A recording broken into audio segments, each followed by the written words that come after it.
So, I want to start by saying, or asking, what's the biggest business thing on your mind at the moment? What's the thing that you're about? Biggest thing on my mind at the moment is how you manage a business where your costs are going up faster than they've ever gone up before, and how you keep your margin. So how can you put your prices up in a way that you maintain the margin, but you don't charge too much? Okay, and how are you doing with that? When did the prices go up? Well, actually, we put the prices up twice in the last 12 months. Absolutely fine. Sometimes I think, well, should have done it before. And last week, we gave every colleague in the business a £2,000 pay increase, because the issue we have is when you recruit a new colleague, because the national minimum wage is going up higher, it's going up faster than ever before. The problem is that those colleagues who've been with us sort of 5-6 years, they get squashed, and the pay differential is too small. So I thought, well, we'll just give everybody in the business, whether you're on 100 grand a year or 25 grand a year, everyone gets £2,000. It's equitable, and we've done that. So that's sort of how we've done it. And the prices, we just sort of test the prices on a couple of areas of the business, and then if it works, we do it everywhere. Yeah. But the problem we have in our shops is that we have a price list, and they can discount whatever they want below that. But basically, they make up a lot of our colleagues charge lower figures, so it takes us time to get the prices up. So we have to sort of manage that expectations. Okay, there's one question I forgot to ask. Hands up those of you who've used a Timpson store. Okay, it's better be good there, haven't it? Because we got and a Max Spielman, and a Snappy Snaps, and a Johnson's of Cleaners, and a Watch Lab. And there's Cleaners in Peterborough. Yeah, and a Jeeves of Belgravia. Okay. So I just want to start with, just give us the basics, give us the history, the number of stores, colleagues, the business model. Okay, so started in 1865 by my great-great-grandfather, started selling shoelaces on his bicycle in Salford, sold quite a few, so opened up a shoe shop with his uncle. They fell out, he opened up his own one. His son, my great-grandfather, was the guy that really drove the business to be not just a Manchester business, but a national business. And then in 1903, they started repairing shoes, had a horse and cart going around each like Sheffield and stuff, picking up the shoes and doing it all in the shops. In those days, it was a very male-dominated business, and it sort of flourished. It was a family business, and then they floated, but it was still a family business. And then in the 70s, everyone fell out. The whole family fell out, which often happens in families. And the business was sold. My dad bought it back. And then pretty quickly he realised there wasn't much future in shoe shops. So in 1987, he sold the shoe retail business and kept the shoe repair shops. I joined him when he had 160 shoe repair shops in 1994. And then in 2001, I started running the business when we had about 190 shops. And then we've sort of, I've just sort of kept going really, and opened a load of shops and bought other businesses. So now 2,100 shops. We employ 4,800 colleagues, turnover about 350 million, based in Manchester, and we've got 17 different businesses. So it's not just the Timpson business, it's photo businesses, Max Spielman and Snappy Snaps, dry cleaning businesses. We've got a big vending business, so the photo ID booths in Tesco's and Asda and all that sort of stuff, that's ours. We have a hospitality business, property stuff, and a few sort of random businesses, but essentially 70% of our business is Timpson. So even though we have different businesses that do different things, we run them all the same way with one culture. So the way we describe it is everybody's part of the Timpson family. Okay. Just before we get on to asking you about the culture and your leadership, one of the things I really like about you and respect about you is you could be such a gobshite. That's such a Liam question. Yeah, you could be such a gobshite. And what I mean by that is you're born into a successful family, and lots of family business don't work. They don't get passed on. So what is it about your family and the culture that has made you the man that you are, that is humble as well as being successful, and people want to learn from? Because there are lots of people that take over family businesses who no one wants to talk to because they're horrible. Well, ask my wife, Machine there. She'd probably give you a better answer than me. I think, and here's Bede, our son Let's as well. hear, Here's Bede. let's hear his answer first, Rasheen. Yeah. I'm fascinated by people. I'm fascinated by business. I have no real interest in money. I'm not financially motivated. I'm motivated by having an amazing business where people are happy. And I'm also really interested in values and how I can create a culture that fits with the values that I want to live my life by. And that's why I don't believe anybody's more important than anybody else, and bits and pieces I'm sure we'll come on to. But I'm really competitive. You know, I want to have the best dry cleaning shop in Peterborough. I clearly don't. You're so going to regret coming tonight, I think. And so, for example, when we come on to talking about recruiting people from prison, I saw that as a real challenge, and I wanted to find a way of doing it, and I wanted to do it really, really well. And a bit like tonight, I love learning. I'd love to, you know, on another day, I'd like to be here listening to someone else speak about how they run the business, because I see it as just part of learning. Yeah. Okay, so let's move on then to, because one of the things that Timpson is famous for, your dad's written books about it, he writes in the press, you've written in the press, you've given lots of talks about it, is your upside down management theory, the fact that you visit, you know, all of the stores. We used to have this thing when he first told me about this, that I didn't believe him. I thought this is just, yeah, it's bullshit. No one visits all of their stores, particularly when you have hundreds and hundreds. And so we had this little game going on, which he won, which was I'd go past a Timpson somewhere, take a picture of it, and the manager text it to him, say, who's this and where is it? You know, and he had to come back within minutes to say, it's Billy and it's London Bridge. So it kind of works. So tell us about the culture, and then within that, your role as a leader. Okay, so our culture is very different from what you'll experience in most other retail businesses. And it's based on how let me just take you back. When I first started in the business properly, I worked in London, and we bought a business called Automagic, which was a failed shoe repair chain. And every shop I went to, I doubled the sales or tripled the sales. Now, I'm not a very good shoe repairer. I can do it, but it's not because I'm technically good. One is because I was honest and put all the money in the till, so that put the sales up quite a lot because they're all in the fiddle. That's one of your rules, isn't it? Put the money in the till. Put the money in the till. Yeah. But the other is because I was the boss's son, and because I hate rules, I just did things that I thought were sensible to give really good customer service and to take a load of money and to try and beat the sales targets. But the problem was in the business, there were loads of rules in place that really stopped people from doing it. So I just thought, this is madness. We need to find ways, if I can do it, why can't everyone else do it? So we need to find ways of making that happen. And at the same time, I started reading various business books. So Julian Rich's Richer Way was like a profound experience reading that. It was like, this is what I want, and, you know, a load of post-it notes all over the book. And I went to America on one of your trips, and I just wrote to chief executives, like, I spent a day with Tom Farmer from QuickFit, and QuickFit's got nothing to do with our business. I learned so much about how they motivate their colleagues and how they do all this sort of stuff. And I sort of put it all together and worked out that this was the right way to run the business, by trusting your colleagues to serve customers in the way they thought was right, allowing them to be entrepreneurial, and the more rules you have, the more reasons you have for them to underperform. So I sort of had this this idea, but the problem is how do you implement it in an organisation which is it was sort of run on military lines, really, because my dad never actually ran the shoe repair chain. He ran the shoe chain, and over the years it had been run by basically retired colonels and all this sort of stuff. And culture change is really hard. Minimum 3 years, maximum 5. You know, really 5 years until you can really start making it work. And I had to say goodbye to lots of people. And one of the problems is there were lots of vested interests in people who liked it the way they were.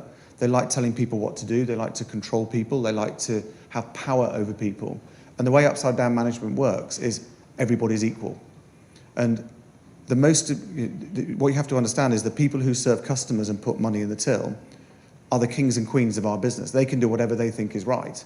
So if you're a leader, it's not your job to tell people what to do. It's your job to inspire people to do whatever they think is right, as long as they stick to the two rules, which is put the money in the till and look the part. And look the part really is around standards. Because I've never known a really good organisation have crap standards. You've got to have really, really high standards across the board. People turn up on time, they're polite to people, they don't look like they've been living in a skip. And that's all you need. That is important, not living in a skip. Not living in a skip. That's all you need. If everybody's honest and people have high standards, you can achieve an awful lot.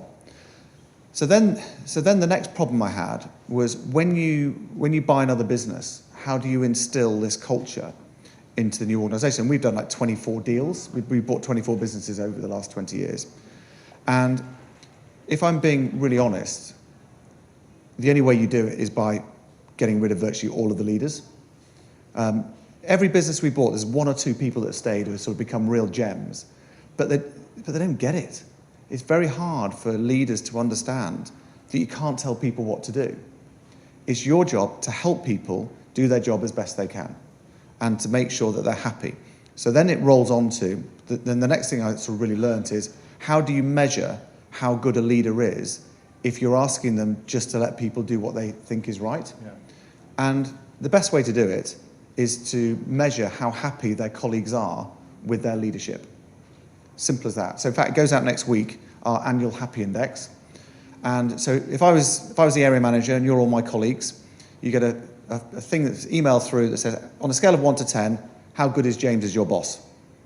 And then if you want to write a comment, you can write a comment, and you don't have to write your name if you don't want to. And then for me, when I get the results through, this is like A-level results day. This is the Oscar. Because if I get less than 85%, I'm toast. So as a leader, my job is to make sure that you're really happy. And that doesn't mean I'm a pushover. It doesn't mean I give you all the pay rises you need. It means that I'm living by the culture of upside-down management and I'm letting you be the person you are, not the person some leaders want you to be.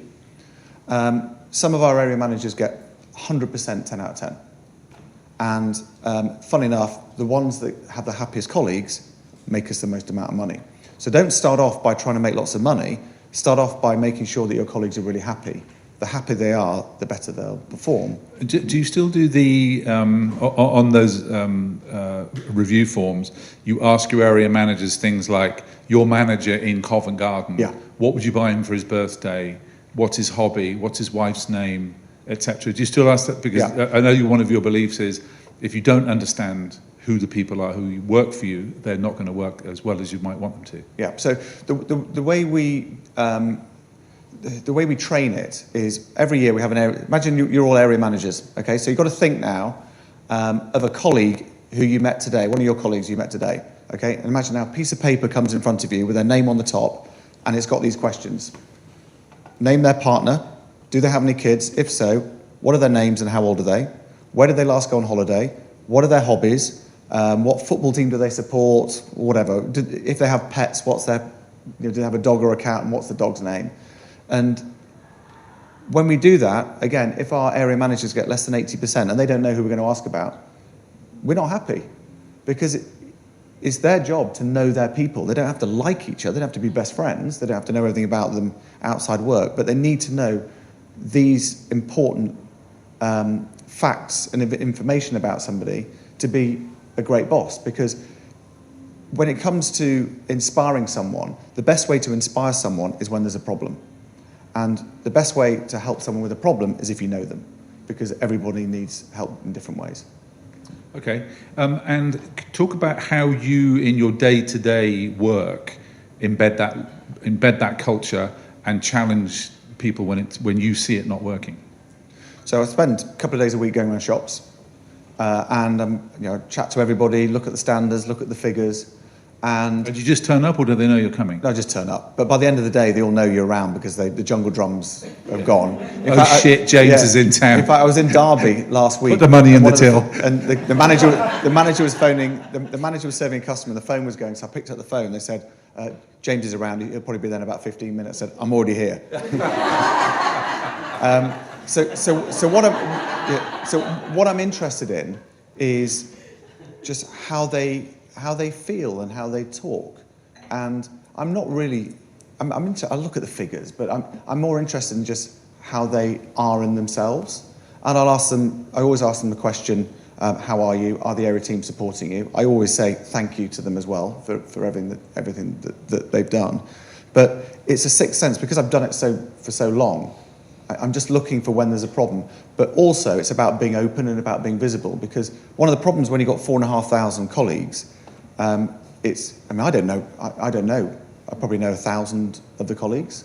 So I need to be accessible, and I need to feel that they know me. So I do a 3-minute WhatsApp video every Friday that goes to everybody, and we talk about, if you ever got a problem, here's my email address, call me, write to me. And so we've got this network of ways of finding out how we can support colleagues. Because I would say half of my time is on sort of sales development, and the other half of my time is on caring for colleagues. So it's about how and the area managers, because they know their colleagues, often they're the people that bring forward the problems. But I love it when a colleague comes forward to say they've got a problem, can we help? For 2 reasons. One is because I like helping people, but 2, when we've helped them and they're back on track, the sales are going to be better because they're more on it, and they're not going to leave. Yeah.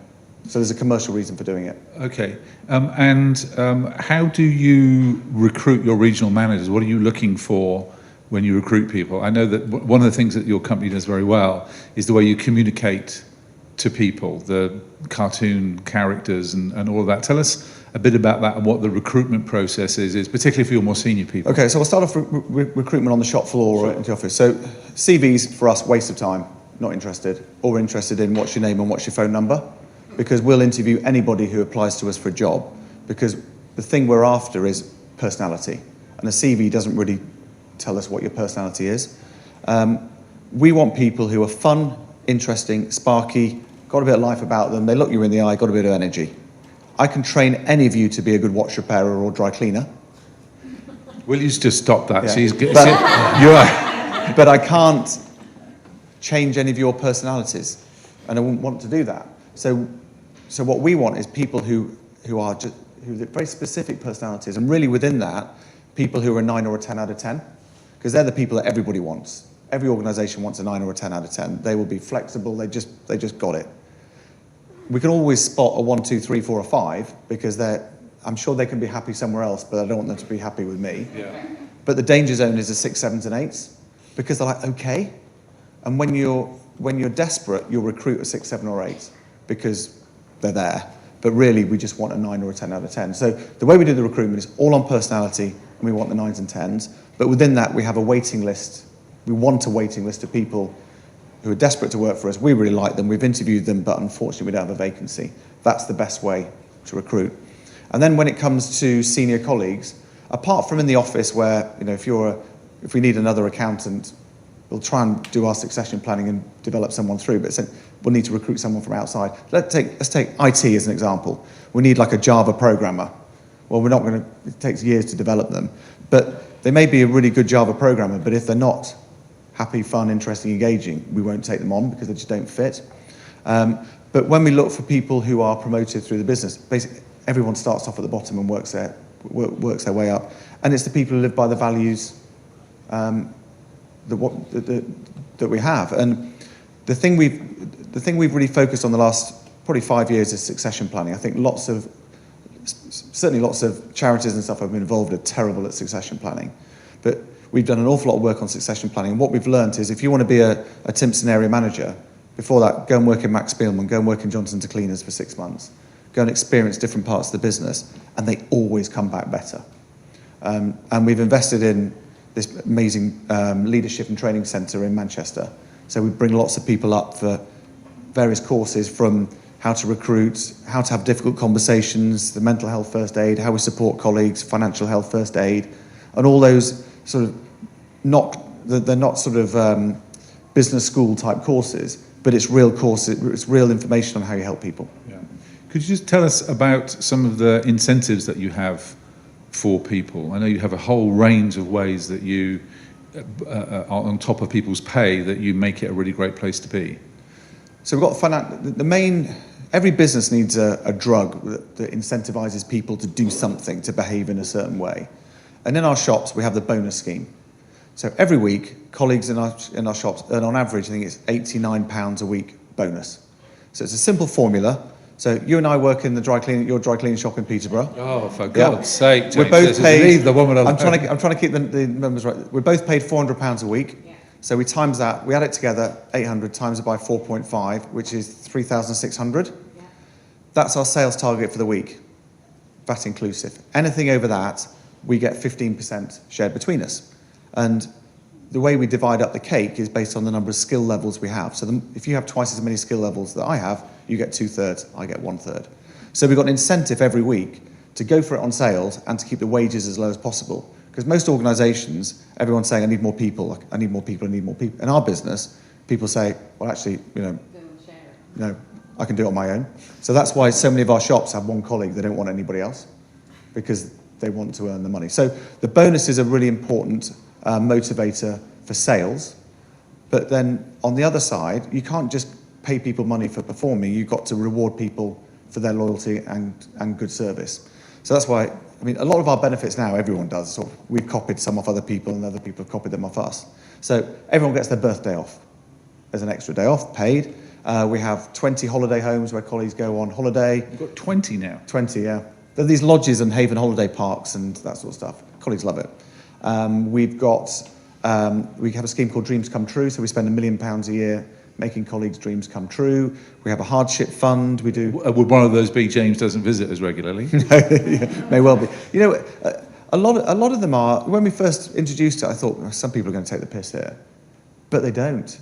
We do a lot of teeth because we recruit a lot of people who've come through the criminal justice system. They've got bad teeth. We do holidays for people who've had a really tough time at home. Kids to Disney, health problems at home. Stair lifts so parents can come and live with them. That kind of stuff. And again, if you've had a dream come true, you're not going to leave.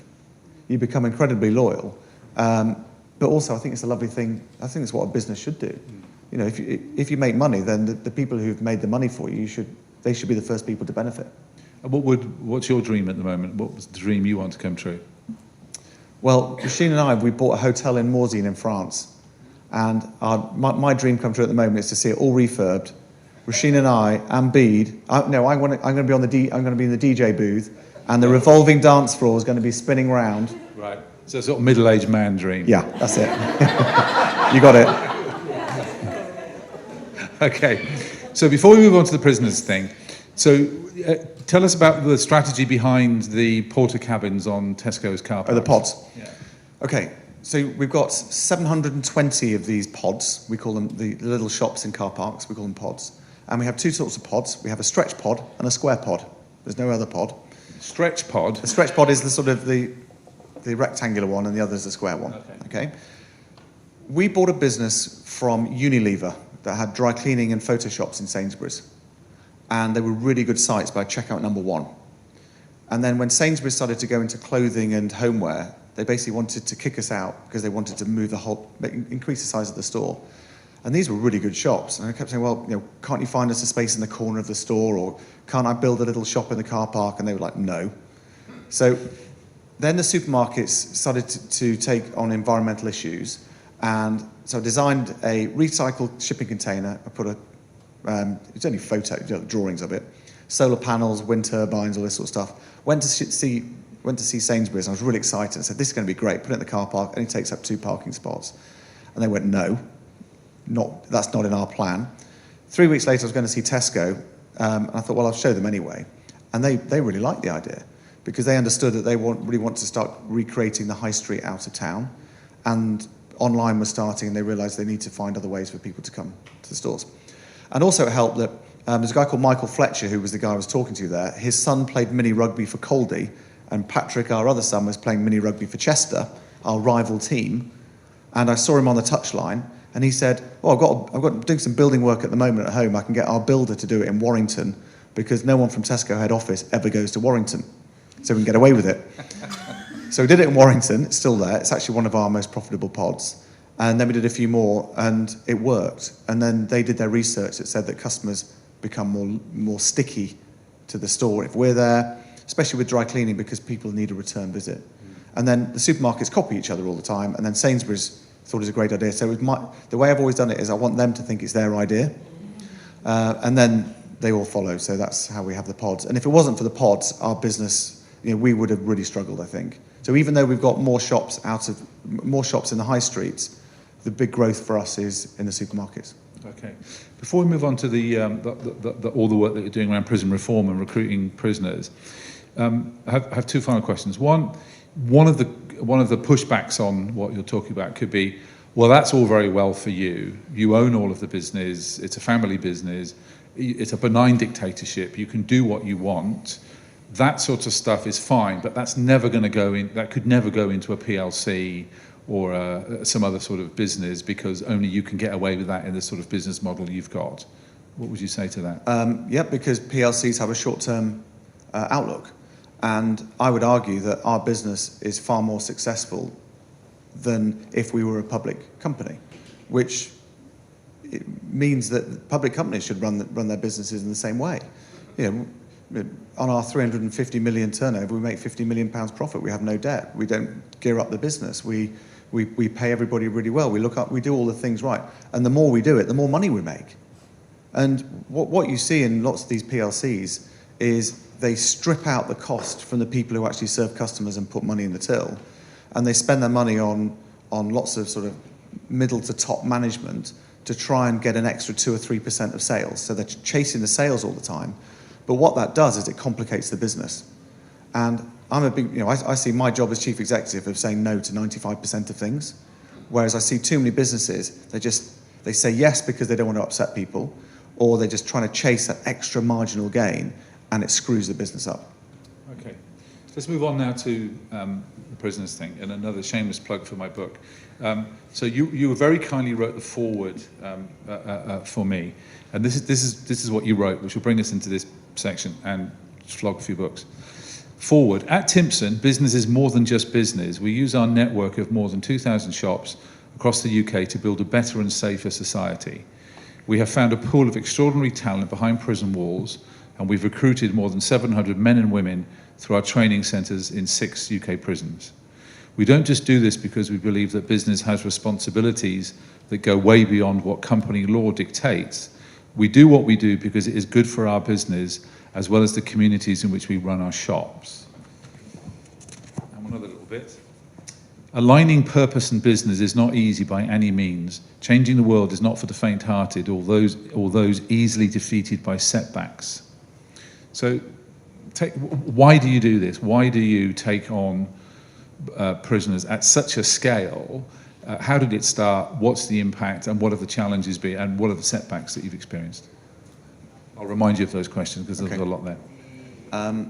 We've probably always employed people from prison, but they lied in their application form, and they've been really good colleagues, and that's okay.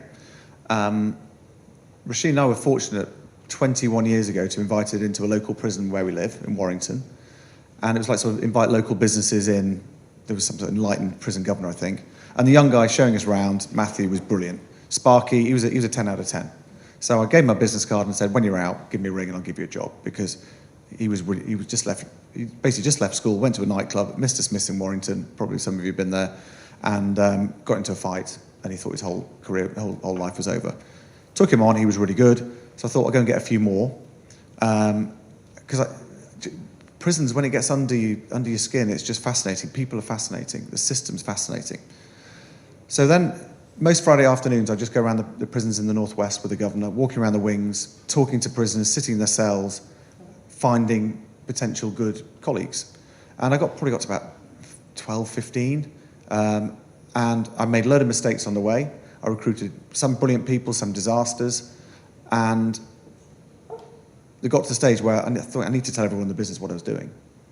And so I got my area managers together and said, put some slides up of these various colleagues and said, actually, these people are still either serving in prison or have got a criminal record. And the reaction was, these people are bloody brilliant, go and get me some more. And afterwards, over the next couple of weeks, a number of my colleagues, my area managers, came to me and said, I'm really pleased you're doing this, because actually when I was a lad, I got into a bit of trouble, and I've lied on my application form, and I've always been worried that I'd eventually get found out. So I sort of knew I was onto a bit of a winner, but it helped that at the time our business was growing quite a lot. We're opening lots of shops, so we just really needed good people. And so focused in the northwest. Then I opened up a training academy in Liverpool because the workshops were rubbish. And I thought if I can train them when they're still in prison, then that will work. Because one of the things I found is that if I was going to recruit you, if you're in prison and you leave today, you need to start working for us tomorrow. but you probably want to have a few weeks off. That's a disaster. Yeah. So I learned all these mistakes along the way. Don't recruit men under the age of 24, 25 because they're not mature enough. How to deal with prisons, the prison culture. We like it to take people on day release. So basically I got to the stage where I said, right, let's get 50, and then let's get 100. And then I took on a colleague to help me do it because it was just taking up so much time. And then we opened up another training academy down in Wandsworth. And then the Max Spielman business, we opened up a training academy. And then we started helping other companies employ people from prison. They were interested in doing it.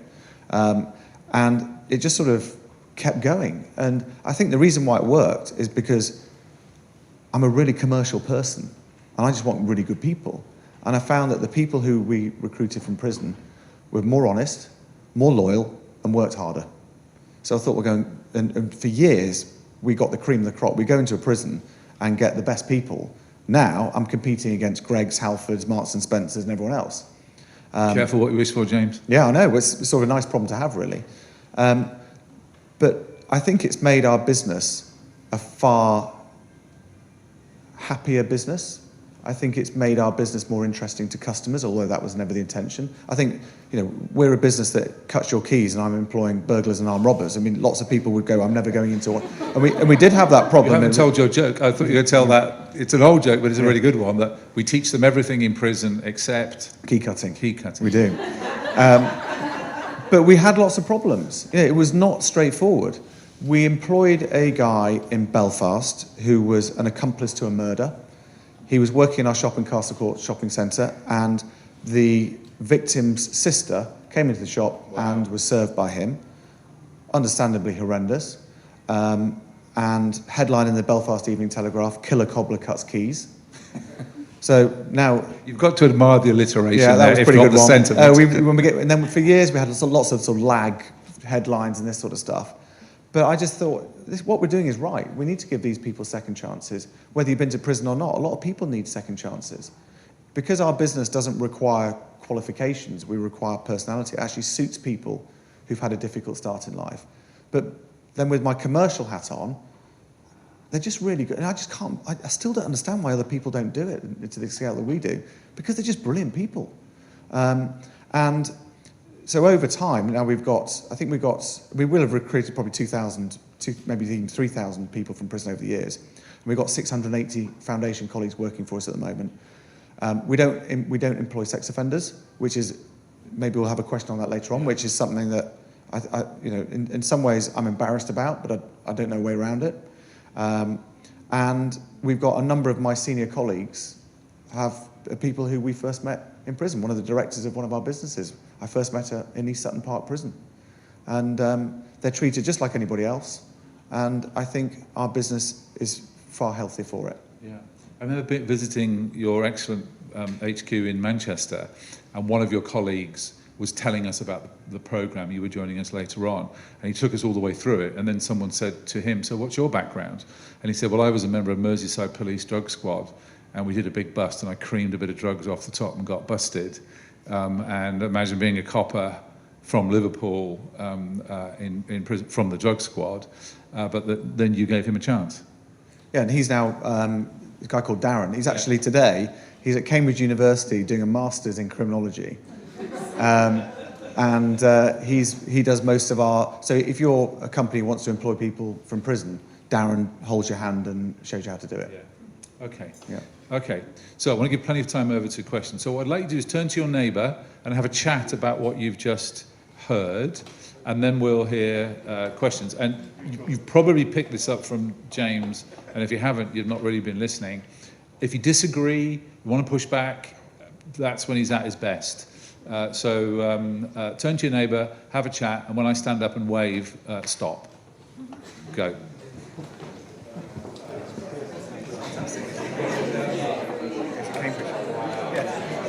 I think it's quite interesting. So the course is £10 over 2 years. It's like it's 3 lots of 2 weeks every year, and then a home study in this piece. So there was this problem with Cambridge saying, well, we need more people with criminal records to do the course. And then there's this sort of, well, Cambridge don't really, we're not sure what it's in our... So I'll tell you what, I'll fund another place as long as they have a criminal record. So I've got 2 people.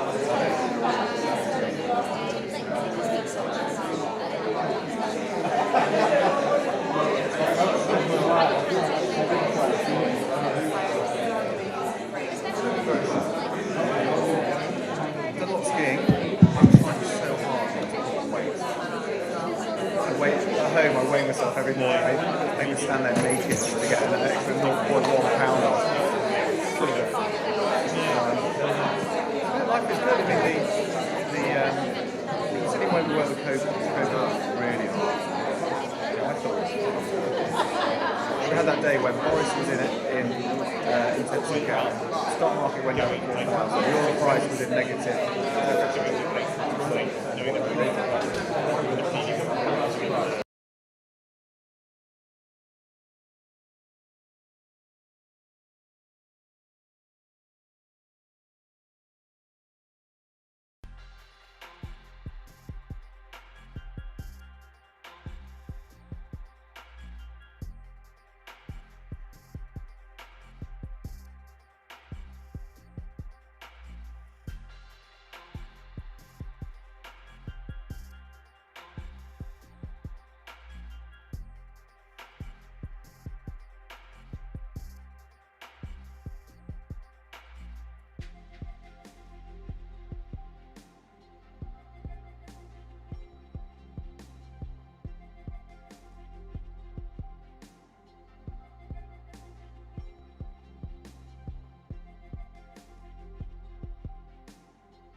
Can you help with do we have the mic?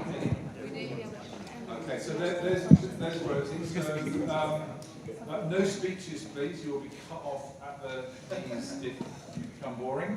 We want to insightful, pithy insights and good questions. So, who'd like to get going? We'll start at the back there and then we'll come to Mo. So, just give us, who are you, what do you do, and then ask you a question, please.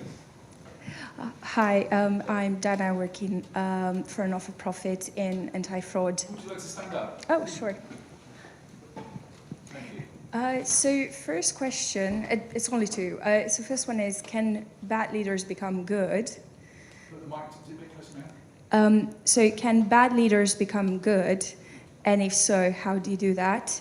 And second would be around kind of culture change, because you mentioned obviously you have to get rid of the leaders, right? And I'd like to understand more about, you know, if some of the principles that you propose, they're really transformative and they really work for your company. You know, how might that be sort of, how could that be adopted by, for example, some of the companies that you buy, basically? So how can principles be adopted by a new company? Great question, really good question. And okay, we go. Mo? Hello, I'm Mo, and I think I single-handedly keep your Gloucester Road branch in business. And shout out to Terry, who works wonders on all of my shoes and boots. We believe it, James. I have drunk the Kool-Aid because he gave me a discount once, and I'm not going anywhere else, just once. So it works. My question is, I'm quite intrigued that so many of your colleagues... What do you do? It doesn't matter. So I'm quite intrigued that so many of your colleagues work in solitude, and just with your culture and what you've said about the area managers getting to know each other, how does that work when they're working in solitude or they're single managers, and how does that work with the overall Timpson team family and engendering that? Quite well with those first two questions. Okay, so Good, bad leaders become good, and how do you change your culture when you take over somewhere? bad leaders can become good if they're in the wrong culture. And if you were to meet any of my leaders, my sort of area managers and the colleagues coming through the ranks, you would look at their CV and there's nothing there. You would look at the training courses they've been on and go, they're a bit weird. They're all sort of funny Timpson ones. They've got, they write you a letter and the spelling is awful, but they know how to lead and they know how to inspire people and they know how to be kind. But the problem is that when you have someone who is okay, It's easy to spot when someone's good or bad. It's the okay ones that's the problem. And they're the ones that I don't want. So your next question was around how do you... So can bad leaders become good leaders? Yeah. And then there was a sort of second part of the question. Can they? Yes? In the right environment, yes. Because what I'm looking for in a leader is often very different from what most companies are looking for. I don't care if someone can't do spreadsheets or can't write letters properly or is dyslexic or ADHD or something like that. If they're nice people who work hard and are kind, then that's really what I'm asking for.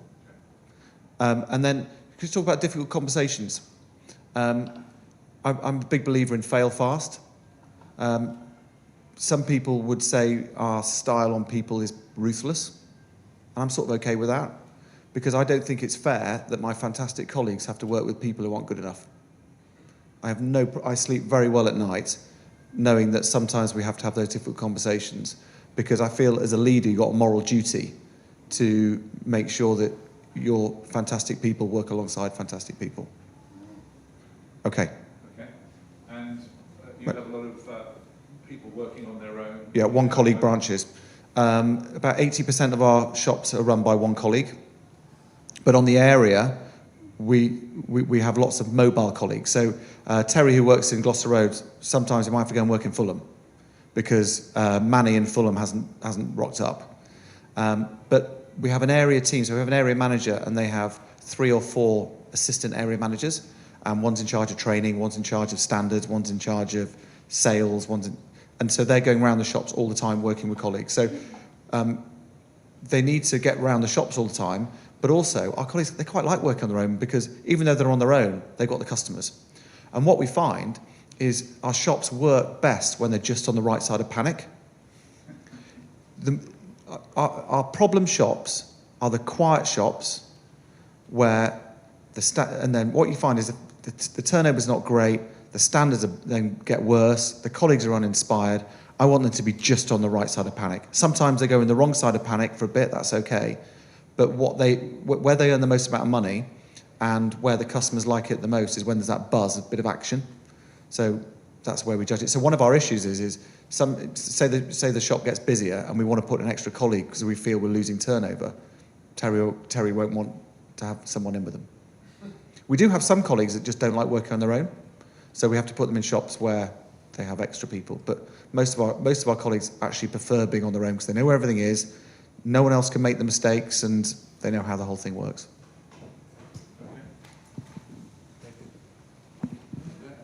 Hi James, Charlie Easton, I'm a medical doctor. I'm a great fan of yours, by the way, and I love what you do. My question is about supply chain. You have influence. What are you doing to ensure that the supply chain also incorporates some of those values? Great question. Hold on to that one. I'm quite loud. Hello, my name's Claire, ex-Morrison's, maybe we'll link there. Spent the last 2 years working in customer marketing for laundry and dry cleaning. My question is with Timpson's and Johnson's, what do you think the future is? Perhaps you're going to ask this and it's going to go there, but what do you think the big trends are? What do you think's up and coming? Where do you think you're going to take both of those businesses? Okay, supply chain. I have a policy personally of never meeting a supplier. And you may think that's strange, but... That's strange. Because I feel I just want to be kind to and nice to everybody, and you can't do that with suppliers. You need to be pretty tough. So I never meet a supplier. We have a suppliers lunch every couple of years where we give out awards and so on and so on. The only thing I do 2 things with suppliers. One is I make sure that every month all of our suppliers are paid on time, and we measure it, and if we don't pay them on time, I get pretty arsey about it because I don't think it's fair. But I'm very happy for my teams to negotiate and do everything else. I'm not worried about that. But also, we only deal with people we like. I could buy stuff for less from than we're buying for now, I know, but we don't like dealing with shitbags, and we don't like dealing with people who are we just don't like them. You know, there are some suppliers we just don't like them. So like we buy our watch straps from a guy called Sam because he's a really nice guy, and we could probably buy them from this big company down in Bournemouth, but if I'm honest. We have got one supplier who we don't really use anymore. We only use them when we're desperate, because the owner turned up at the car park in a Ferrari, and that just pissed everybody off. So that's how we do the supply chain. But I mean, when you buy a watch battery for 10p and sell it for £10, actually the whole supply chain is about don't run out of stock. It's less about price. It's about just making sure we've got enough products. So what's the trends? What's happening? That's right. So with your supply chain, have you ever felt I should impose on them? We'll only deal with suppliers that take on ex-offenders. Nope. I've never had that conversation, but they need to have that moral compass that fits with my buying team. My buying team have been with us, Helen's 23 years, John's 22 years, so they know the sort of people we like dealing with, and we want long-term relationships. But a lot of our suppliers are quite small, and a lot of stuff comes from China and India and so on. And Italy, a lot of the keys, by the way, come from Italy. That's where a lot of them are made. Okay? Don't know. Thought it was interesting. Oh well. So it's harder to have those conversations. And then where do I see the business going? Dry cleaning's tough. Dry cleaning's tough, not just because people are getting fewer things cleaned, it's because the cost of business is getting harder, especially energy costs. Fortunately, energy costs are coming down a bit, but it's still high. So the game is do more things in the box. So that's why in a Timpson shop we do watch repairs, key cutting, engraving, phone repairs. We sell umbrellas, shoe care, all these sort of things, because we just got to do more and more things in the box. But you need to do that with the same colleague, so they need to have the skills to do all those different things. So that's the future of dry cleaning. Is if you look at all of our dry cleaning shops, they do photo, they do key cutting, they do watch repairs, and that's why we bought the Johnson's business. Is basically to make it into another Timpson shop, but called Johnson's. In fact, a number of them we've already changed them to Timpson shops and taken out the production. But dry cleaning is tougher. And you talked about the growth of your stretch pods and square pods on supermarket car parks. Do you see a world where you don't have high street stores, or you're gearing those down because that's where the growth is? No, high streets are... In fact, high street stores are doing really well. Footfall in high streets is up 17% on last year. So all this talk about the high street's dead, everyone's going to go online, and there's going to be Amazon deliveries every 3 minutes in your house. It's not happening. Very few people make money out of online. Very, very few. I mean, if you look at the supermarket model, I don't think any of them have... It's probably similar to the airline model, which is if you add up the total profit of the airlines since Second World War, they've made no money, and the same will be for online. So no, high streets is still strong, but where we would have 2 in a high street, we'll probably close 1. Yeah, that reminds me of Richard Branson's comment about how do you make £1 million, start off with £1 billion. Yeah. Okay, next round of questions here, and then Arvinda. We'll start with Arvinda. God forgive me, Arvinda. Yeah, quite right. Know your place, Liam. Know your place. 2 questions from me. One is, I'd like to know, in your leadership journey, what's the biggest mistake you've made and what you learned from it? And secondly, how do you ensure that equity and inclusion are part of your culture at Timpson's? You can have 2 questions because you're a director. Biggest mistakes, loads and loads. You only remember the things you screwed up. You don't remember. So I always remember the shops I shouldn't have opened that have lost money, but I never remember the ones that do really well. But I think Biggest mistake in the last year? Biggest mistake in the last year will have been... it's going to come down to people. It's going to be promoting the wrong person or saying something at the wrong time that upsets someone or something like that. I would probably say, though, but the biggest financial impact is always property. In a retail business, it's all about getting property wrong. And so I've opened, in fact, let's take Fulham Wharf. We've just opened a shop in Fulham Wharf. I was really excited about it. I thought it'd do really well. First day, 16 quid. So that's probably one of a day. But in our business, so in other businesses, you need to make 4 or 5 really big decisions in a year, certainly property businesses and so on. In our business, you've got to make lots of small decisions every day. So as long as I get most of them right, it's okay. But I'm actually quite good at not making decisions. I'll only make a decision if I really know the answer, otherwise I'll sit on it. And then around equality and inclusion.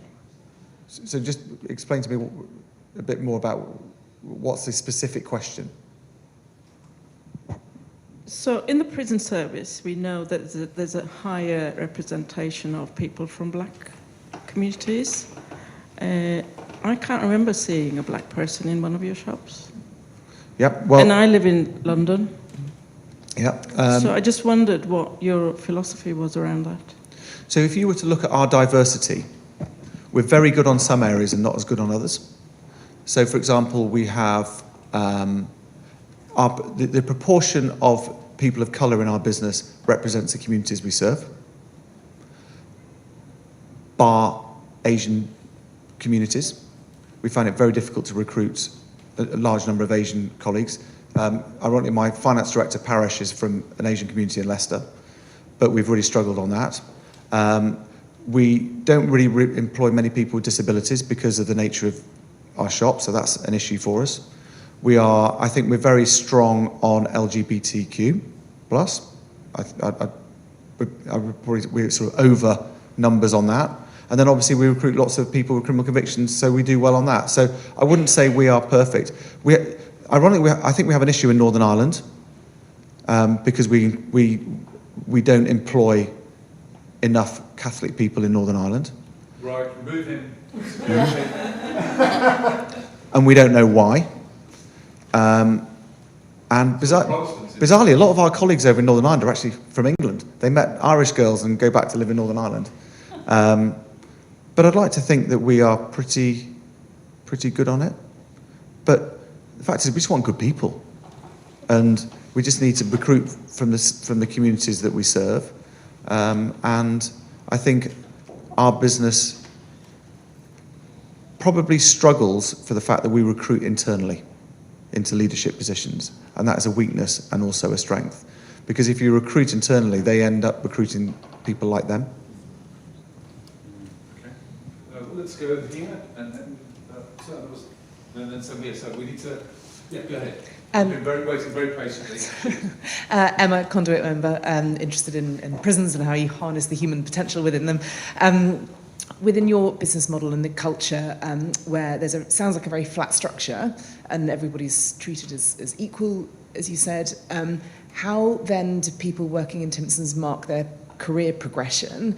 And in terms of the rate of career progression, do you find that those ex-prisoners are achieving the same rate as career progression as everybody else in the business? Is that on a par? Yeah, so, okay, yeah. Can I also ask one extra one? Is there any way, on any other kind of traditional business metrics for measuring a successful business, that your business takes a hit because of your overall amazing model, but is there any way in which others may say, oh, it suffers on these, sort of factors? I mean, it sounds too good to be true. It sounds absolutely phenomenal, but Yeah.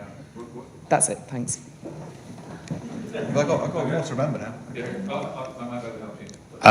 So I'm currently halfway through the series Succession. I'm watching on HBO, and you're obviously very young and you've got many years left in you. But I'm just wondering. Okay, he said that. In terms of your succession, is Timpson's going to remain a sort of family affair, or are you thinking something else? And I want to add on top of that question I asked you before. Why didn't you make it an employee-owned business? So, progression of people, do the people you recruit from prisons, do they travel as far and fast as others? And is your model in any way, could you make more money if you weren't being so nice? To answer your second question, if I wanted to make more money, I could probably take out 5-6 million quid of the cost tomorrow. And I'd be a hero if this was a public business or a private equity company for the first year. And maybe we make quite good money in the second year. But by the third year, that benefit would have gone. Because that 5 to 6 million quid of extra cost that we put in gives us the fizz. That's what makes the business so successful. Because we're investing in the colleagues who serve customers and put money in the till. And I just still don't understand why the other organisations don't do it. Because that's how you make money. That's the most commercial thing you can do, is invest in your people, but not in a sort of a boring corporate way, but really care for them, love your people, and really invest in them. Second question was around our foundation colleagues and how they do in the business. What you find is they're either super ambitious and get promoted really quickly, or very, very happily stick to what they're doing because they don't want to get promoted. They're just very, very happy working in a shop. What we find, because a lot of our colleagues who join us from prison have failed, they failed society, they often fail school, they fail tests, they're very nervous about putting their head above the parapet and asking for more. They're actually just very happy with a solid job, turning up at the same shop every day. That's good because there's no chaos in their life anymore. And they worry that if they do get promoted and things go wrong, then they might lose their job. Succession. Well, the best person, I've got two people who can help me on this one. Rasheen, my wife, and Bede, who's at the back there, is one of our 3 kids. So Bede, can I put Bede on the spot? Well, you're his dad, and he's I'd love to put him on the spot. Hello, Bede. Hello, everyone. Nice to meet you. My name's Bede. So what would be the question, James, you'd ask? Are you going to take over from your dad when he pops in? I mean, we all get asked that quite a bit, me and my brother and my sister. And I'm very lucky. Both my siblings are both absolutely amazing. So my brother Patrick, he's starting in September. So he's going to be starting off working in the shops. So he's going to be working, is it Max Piccadilly or Altrincham first? Yeah? So he's going to be starting off in there. And my sister, she is starting on a graduate training scheme at Marks and Spencer's, which is going to put her in tremendous stead if she was to want a future career in the business. And I currently work for a retail consultancy for a lady called Mary Portis, who's an incredible woman to learn from. So I think in terms of succession, it's not really something, I don't think we have any big formal discussions about it. But I think we've all been very inspired by James, and what we all call him James rather than Dad. We've all been very inspired by James and Ro, my mum. And I think any of us would be lucky to work in the business, but I think we'll all see it through time. And if that doesn't work out, the diplomatic service is But actually, to add to that really quickly, we have all worked in the shops an awful lot. My first job, I think I was 12 or 13, so was cutting keys in by the Cross in Chester. But I'm like my dad, I'm absolutely awful at shoes. Okay, thank you very much. So, it's now 7:15 and we're due to finish now. Should we carry on for a bit? Yeah. Hands up if you want to carry on. Okay, let's give another 5 minutes and then we can get to the bar or whatever else we want to do. So, you've asked a question already. No, not you. The woman behind you. Sure, it's a great question, but trying to get as many people in. Yes, hello. Hello, my name is Zay. I run workshops exploring the intersection of mental health and ethnic identity. My question is around, admittedly, I was 10 minutes late, so maybe I missed this, so I'll give you a way out before I ask the question. I think, so in the start, when I came in, you said something along the lines of you want your area managers to know things like the name of their colleagues, the name of their children, their partners, when they last went on holiday, etc. That, to me, I think, basically, it's very surface level to know these kind of things about an individual. To me, it doesn't show a sign of an actual relationship being built with staff or between colleagues. So I'm just curious what's being done to actually build relationships between staff that's a bit deeper than these kind of important but also surface level type of checkpoint questions, you know? Great question. One more. Sorry. Hi, my name's Adam. I work for the CEO of the National Trust, which often feels like the other way around, so a social purpose being driven by a business. I think my question was, a lot of the things you mentioned today often relate to gut and feeling and how you get on with someone. And I suppose across such a big business with such different branches, how that's kind of formalised. Is it just the happiness index, or are there other things that you do, perhaps the training centre you mentioned? You've got questions to finish on. I disagree with you. I don't think it's a leader's job to be best friends with somebody. I think they need to have the experience of people to know what makes them tick. And also in our business,